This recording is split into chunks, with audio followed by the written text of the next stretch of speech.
see that you're live. What's up, y'all? Hey. So, financial intelligence and financial literacy is a small difference between the two. Financial literacy is knowing the words, knowing what an asset is, knowing what a liability is. So, financial intelligence is when you actually get out there and do the thing, right? So, I brought my friend here, and I wanted to just show y'all a couple of things you can do with your money when you get it. We all know how to get money, right? But what do we do when we get it? So I brought her on here to talk about it. Hey, y'all. So, introduce yourself. So my name is Rashida Jameson. I am owner-operator of J&M Empire, which houses Empower Minds Financial Solutions, where we are financial coaches and financial educators. So we help people with managing their money in a better way, like with budgeting. Nobody loves budgeting, but we encourage it in a different way that makes it easy for people to do it. We also help with credit, we help with insurance planning, and then just also help with the education and guidance. Outside of that, I'm also an author. You see my book, Unleashing Your Wealth, where I basically talk about coming from poverty, how to basically get out of that, and how some of the skills that we learn that we don't even realize, some of the things that we do in our everyday life can actually help us with understanding money going forward. So that is me. That is who I am. All right. So that was a good introduction. Can we just start at the beginning? Like, first off, like, what's in your book? Like, what's the book about? Let's start there. The book talks about, number one, my background and how I got into finance. And how I got into finance, which is just like a lot of other people, dealing with trials and error, dealing with almost losing things. Sometimes we don't panic about our money until we're about to lose our money. When we have it, we don't care. We don't think about it. Start going away. Exactly. Till it's getting low, then we start panicking and we're like, what to do? So that is what started my financial journey, was more so coming from, living in Chicago with my mom. Everybody we lived around, I'm not going to say everybody, but majority of the people that we lived around was in the same position as us. We weren't living to create wealth, we were surviving. So we were all in survival mode. So being in survival mode means you're doing whatever you got to do to get it, whatever case and what that is. Some legal, some illegal. However, it's a matter of surviving. So I talk about basically how in the book, how those life skills was able to teach me what was and what wasn't, what I want and what I don't want, and how to get ahead. But then we talk about the aspect of living with my father. Now, my father had more income than my mom, but they were not together anymore. So my father invested in rental properties. So I was able to get my first taste of that when I went to live with him for a year. And seeing him, my first excitement was seeing him collect rent from somebody. And I'm like, they didn't do nothing. They just gave you money. So that was my first taste of understanding what investing your money to make money meant, And so basically I talk about that journey, but then I go into different steps that was necessary for me to gain control of my money and then start growing my money, because the control has to come first. That's important. That is very important. All right. So whenever we talking about controlling our money, so we all know how to get money. We'll go to our 9 to 5. We'll, do hair, cut hair, whatever it may be. We all know how to get it. But what's the first step of understanding how to control that money? A lot of people don't want to hear the budget, right? But there's so many different ways of budgeting. But the way I like to look at it is not necessarily budgeting, because of course there's the standard textbook way. And I talk about many different ways in my book. But the main thing is knowing, number one, how much money do I actually have coming in? So that is your first key. How much money do I have coming in, right? Then I have to put these into 4 different buckets. So once I figure that part out, it's a matter of, what do I actually even have to invest? What do I actually have to save? How much is actually covering from my fixed expenses, which is like my rent, my car, all of those things. And then we talk about our fun money, I like to call it, because we can't stop living, right? So you can't stop living life. If you had to do all this and then you couldn't live the way you wanted to, 9 times out of 10, what's going to end up happening? you ain't gonna want to budget no more. You're like, man, forget that. I'm gonna reward myself. Yep. So we talk about gaining that control. Right. Once you have that control, you create that bucket, those buckets. Now you have your investing bucket. Okay. How much money do I actually have to invest? That's what helps you determine where to put it to grow it the fastest or the shortest. All right. Do I want long term? Do I want short term? Do I want my money next year? Do I want my money in 5 years? Ooh, that's a good one. That makes the determination. All right. So after we got our budget, we know where all our money is going. What is supposed to be doing. So investing. Could you talk a little bit about there, like what's to invest in, like? So investing, this is the biggest thing that we really need to be doing with our money. The key is our money is supposed to work for us. We're not just supposed to be working for it. If we're just working for it, then we're in what they call that hamster wheel. We just going to work just to make the money, just to pay the bills. But the money is supposed to continuously work for us, which is like compound interest, you know? Compound interest, to look at it in a simple way, is like a snowball going down the hill, right? So I'm putting my money in something, and the reward is putting my money there. It's going to earn money. But the nice thing about it is the money that I earned is going to earn money. So that means just like that snowball. So if I kick a snowball down, it's going to start small, right? But the further it gets down the hill, the bigger it gets. Well, that's exactly what compound interest does to your money when you're putting it in the right places. Yeah, okay. Yeah, I made a video about compound interest. Like, a lot of people don't know that if you double your money, like if you double $1 over 20 days, 21 days, it'll be $1 million, but you got to double it, keep it in there, reinvest it. So that's a big part of investing. So we talking about compound interest, but I seen a video you had did, and it was just basically explaining the stock market, like what a stock is. What is stock? Like, I started in the stock market, and I made some money, I lost some money, but I figured real estate was better for people. So for the people that's not into real estate, could you like talk about what a stock is? Or Absolutely. Like, so as we mentioned, there's different categories of investing. So of course, real estate is one, and it's not just one way to skin a cat. So I hate to say that because I have a cat. I would never skin my cat. But I mean, what I mean by that is, like, say for instance, something else I talk about in the book. You want to invest in real estate, but maybe you just don't have the skills. Although you give everything, you give everything. That is so awesome. But maybe you're just like, I don't want to be the landlord. Well, there's other ways that you can go about that, you know. But when we talk about stocks, so stocks is an individual, like you're getting a piece of a company. Okay. So there's a company that you just see is doing good or already doing good or whatever the case. You can own a portion of that company. So you get a small piece of that company. So it gives you the opportunity to have ownership in it. So something like I teach my kids. When I see that they're buying something heavily, one of the main things, and I share this, is one of my daughters, she loves Jordans. You cannot, listen, that girl, she allocates her money to buy Jordans, and that's okay. That's one of the things I'll talk about with budgeting. If that's what you like, make sure everything else is taken care of first.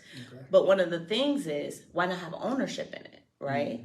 Because you're advertising anyway. So when I put these Jordans on, 9 times out of 10, we always want to get them fast in the first. And a lot of people talk about people that want to run out and buy Jordans. But if I have a stock in the company, then all I'm doing is advertising for you to keep going and buy it. Why? Because it's going to make that company bigger and bigger and bigger. And I'm an owner. So I want you to go buy Jordans. So that changes the game. So that's why marketing is marketing. So number one, stocks is just getting an ownership. Right, in the company. So then we have the next thing we have that you can invest in, which is bonds. Okay, so bonds, the nicer thing, they're more secure. And I'll be honest with you, the main people that invest in bonds is rich people and old people.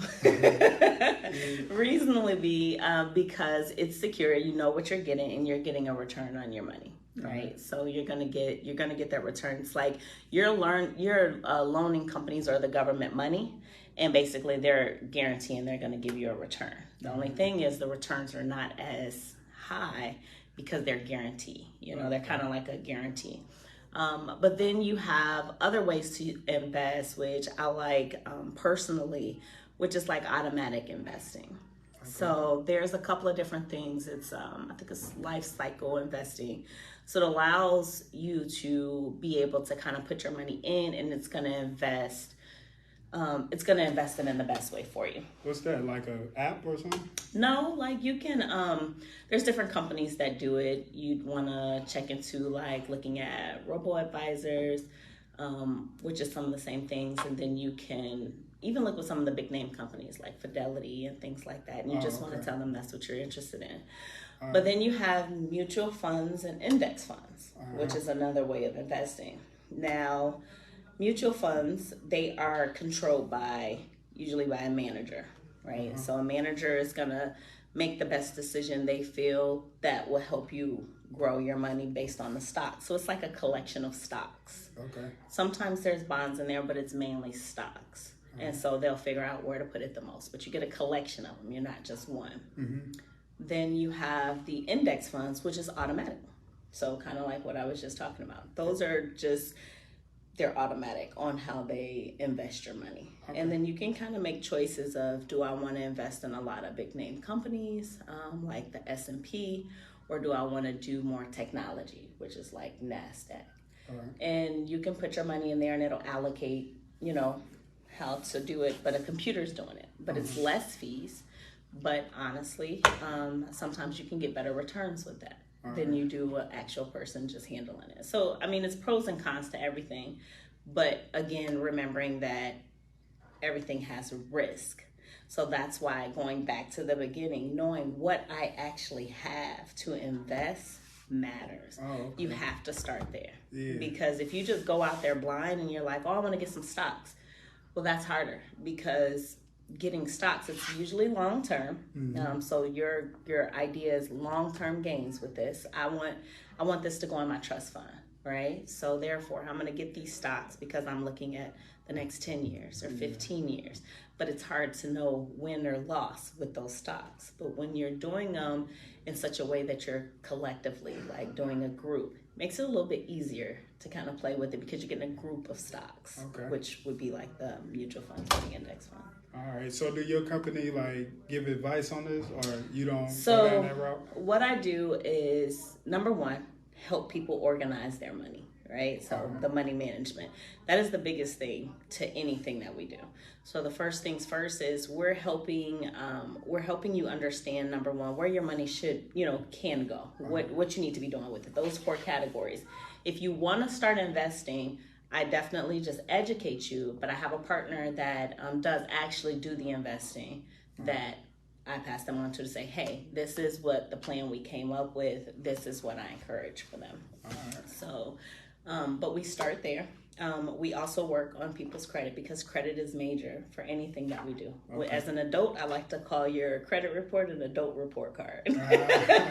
Because when you go somewhere, that's what they want to see, right? And when you're trying to get into college, what they want to see, there's transcript. What's your report card look like? So we help people with their credit, understanding it, number one. That is the hardest part. When we're working on people's credit, everybody wants that right now. I want it fixed right now. Well, you have to think it took you a lifetime to get here. So the education is necessary. When you can be educated on, what do I need to do next? What are my next steps? What protects me? What doesn't protect me? How can, sometimes it's a matter of, how can I get out of this? If I can get out of this, you can't get out of everything, but a lot of times. Like, what can't you get out of? So that depends, because there can be errors, there can be technicalities. So there's some things you can, some things you can't. It's all a matter of getting down to the grit of that paperwork. What did you sign off on? That's what determines what you can and what you can't get out of. So I tell people, just get the bad stuff off, put the good stuff on. That's and that it. help build your credit. So that is it. You shoot out all the letters for everybody. You take the negative stuff off. What do you do? So when we deal with credit, what we do is, number one, we focus on seeing what the errors are, right? So we start there. What is not looking consistent across the board, because there's multiple different creditors. I mean, credit agencies, credit reporting agencies. It's not just three that people think: Equifax, TransUnion, and Experian. There's a lot more. Okay. But those are the main ones that companies look at when you're trying to buy a mortgage or get a car or something like that. There's other ones, but they kind of still all tie together with that, right? So our main thing is seeing what's not consistent, because one thing we have to remember is there's one furnisher of information. So therefore, that's like, if, just to put it in an example, if I loan you money, right? So I loan you some money and you don't pay me back, and then I'm like, hey, what I'm going to do is I'm not going to try and collect on this anymore. I'm going to have somebody else collect on it. But you stopped paying me in October. Okay. So you stopped paying me in October. That's what I'm reporting. You stopped paying me in October. Well, what can happen in the course of that time? It can be sold to somebody. They say, hey, they're going to buy it for pennies on a dollar, or I may have a contract with the company that does it. One company that does it all for me. That's going to kind of make the determination.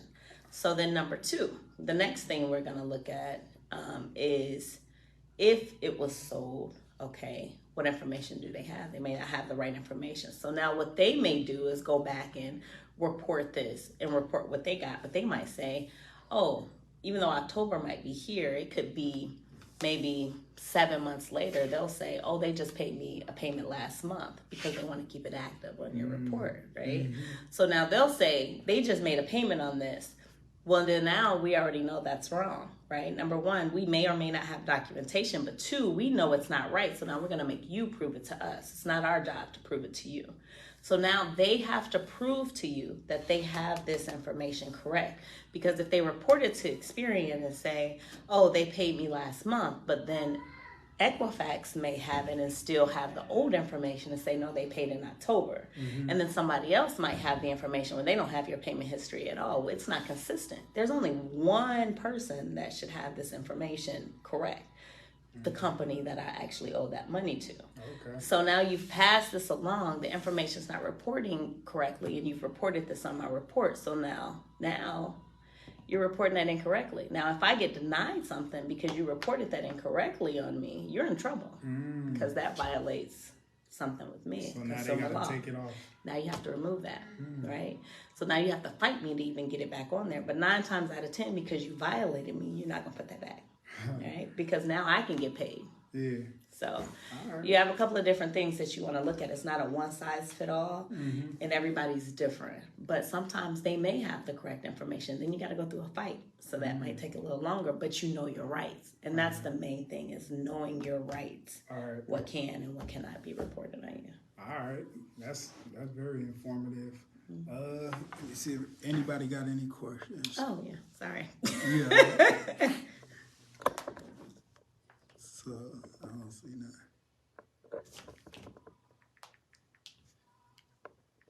I don't see no questions. Okay. But all right. So financial intelligence, knowing what to do with your money, budgeting it right, and then putting it in the right buckets. So we went over stocks. We went over a little bit of real estate. Is it any other ones that you can think of? Absolutely. All right. So the cycle that I kind of try and take my clients through, like I said, is managing and understanding their money. That's key. Next thing is where it's going, and we work on the credit on the back end, but these are the main things we focus on the front. So while we're working on that, we're making you understand your money and your goals, because we'll get on the internet and we'll see everybody else and what they're doing with it, and those become our goals. No, what are your goals? So the next thing is insurance planning, right? We need more trust fund babies instead of GoFundMe babies, and we have a lot of those. We have a lot of somebody pass and we're asking for help, rather as dealing with the situation while it's right here. So a lot of times we look at so many different ways, and people think insurance is also one size fit all. It's not. And it is also a way that you can leave wealth for your family. So that is something that you have to know key. One of the things I encourage with my clients, depending on what their goals are, is having a trust. A trust is very important for your long-term goals.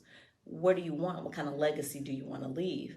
You may think you don't have a lot of money to have a trust, but you do. It doesn't matter what it is, whatever it is that you know that you want to leave behind, whatever orders you want to be done, you need to have that in place. Right. So in order to do that, number one is funding it with things.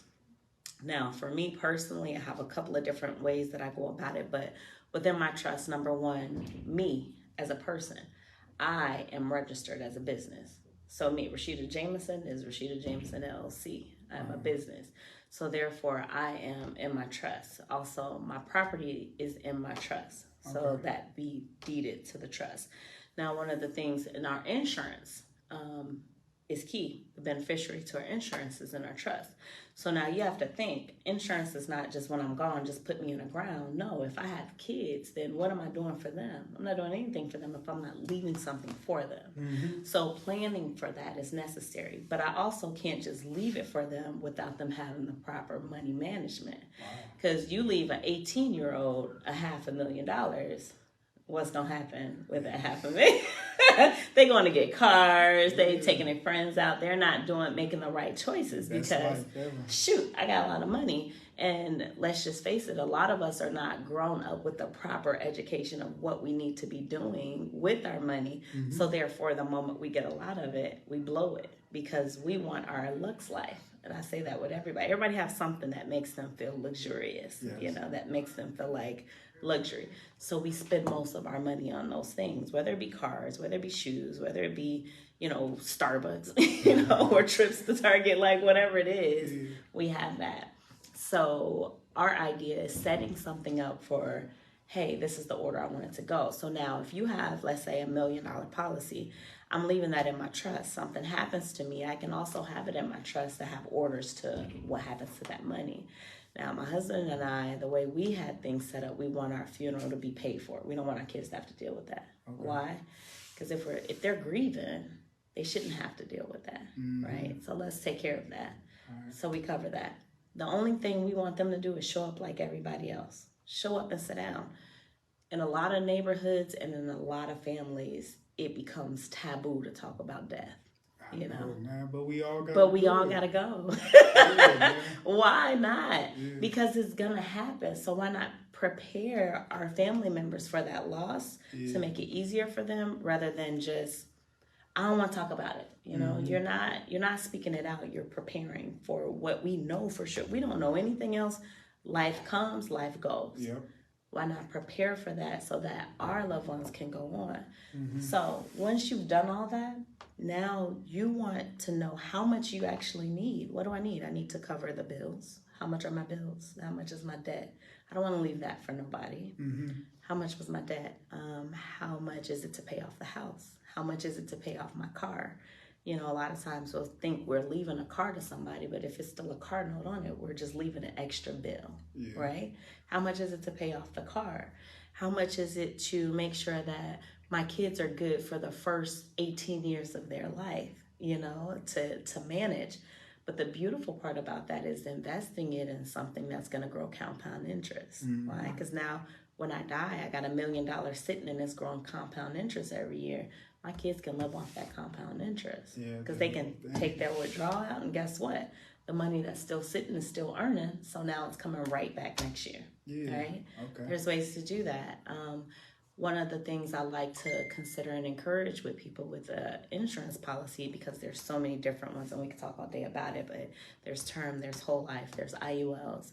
IULs I like personally because it has a savings account kind of attached to it. Can you go, what is an IUL? So IUL is another insurance policy that it has two parts, right? So if I did this in the simplest terms, it's a way to put my money in, right? So I'm putting my money in and I'm saving. So it's giving me the opportunity to save that money.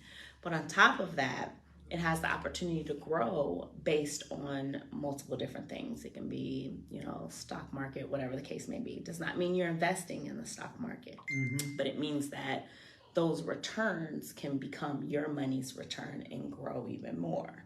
So if it's increasing, of course, your money can increase with that also. If it decreases, it doesn't affect you based on the bottom line. Whatever your bottom percentage is, you're not going to go lower than that.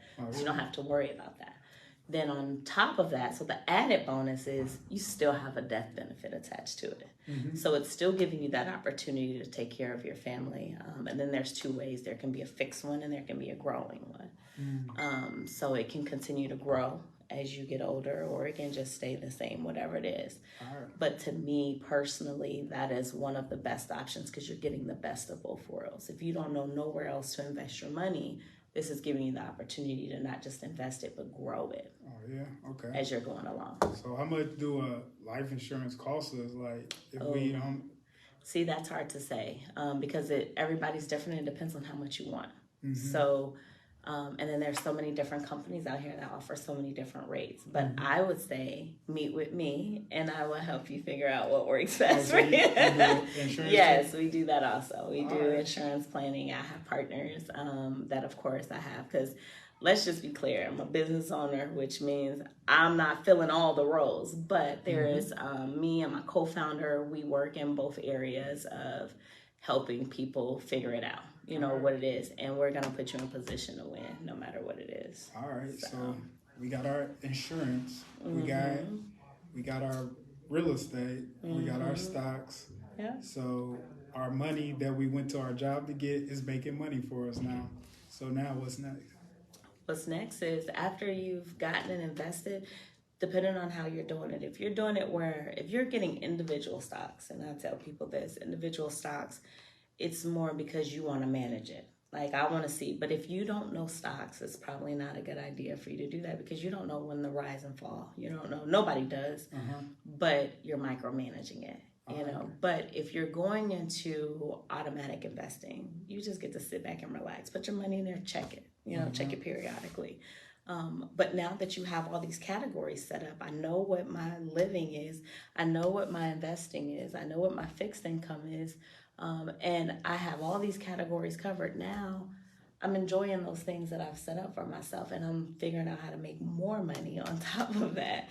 You have a little bit more financial peace because that's the biggest breaker for so many things. It's the biggest breaker in marriages. It's the biggest breaker in, you know, when you're working for an employer. It's the biggest breaker. You know, it's our biggest breaker is how much money we're bringing in and how much we're keeping, right? Change all that. You know, fix it to where now I can grow. All right, that sounds good. And do you have a course that teaches this out that you work? So I do. So for my clients right now, my clients get the opportunity to get the courses included in their plan. So they get courses that basically teaches them this stuff along the way. For my non-clients, we are working on our platform. If you go to our website, it says under maintenance. Because we will have these, some free, some not free, right? So, because, you know, you can't run a company off for free, and people don't value free. I'm just going to be honest with you. They don't. You'll value it more if you put your money into it to actually learn it. But if you don't spend $1, you're not going to care because you're like, I didn't lose anything, right? So there's some things that I know are like a need to know. I have those that are free, and they'll be on our website. We have 2 sites that can be visited. We have www.JM Empire LLC. That one is where all the courses and everything will be listed. We should have it finalized in the next week. So our tech guy's working on that now. And you can also go to that site to get to Empower Minds. So Empower Minds LLC is where we do our financial coaching. Me personally, I do speaking engagements. We also encourage youth financial education. So speaking to our youth and helping them understand money in a way that's easy for them to understand. And then, again, you still have access to the courses there as well. But I think I said everything. Yep. All right. Our financial coaching, you do have credit restoration. A children's book too. So I do a planner. So I have a children's planner. We're revamping it. So we are putting it in a way where we will have different categories. So that also should be finished here close to the end of this month. We have a children's book for the younger grade. And then we have the planner, which is for our graduating students. So our students that are getting ready to go into the world, we have a planner for them on understanding life after after high school. Oh, that's big. So it will be attached to a course where if they purchase the planner, then they would get that exact same price off of the course. All right. So Yeah. if it was a 17, 18-year-old watching, what would you tell them? First thing I would tell them is start understanding how to grow your money. Things that I wish I knew at 18 that I know now is number one, that I would have not been too young to invest. All right, investing is key. And if you start growing your money now, you have the opportunity by the time you're 25 to really be a millionaire. And it's the quickest way than a lottery ticket. So that's number one. Number two is understanding your credit. Credit is key. Credit, people say cash is king, but honestly, both of them run hand in hand. So learning how to, I won't say manage it, learning how to manipulate credit to work for you. All right, that is the key thing. Credit cards are a matter of only getting cards that are benefiting you on the long run. It should be a give-give relationship. Don't just get a credit card because they're offering it to you.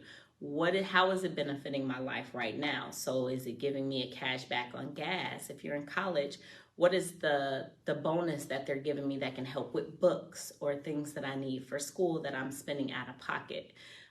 If you're a traveler, hey, how am I getting money back so some of my travel can be free? Everything with a credit card is about, number one, the benefit, building your credit, but number two, the advantage that you're getting from it. So those are going to be the key things. Next would be when you're ready to start living on your own. Don't move out if you don't have to, unless your parents kicking you out. If you don't, save that money, start investing that money and allocating that money in the right places. So by the time you move out, you are ready. Understanding your lease is also another major thing. How to bank, who to bank with, why you should bank and why you shouldn't bank. All those things matter, which will be things that we cover in the course too. Okay, that's good. So I don't think there's no more questions. So Okay. I appreciate you for coming. Absolutely. Thanks for having Thank y'all. me.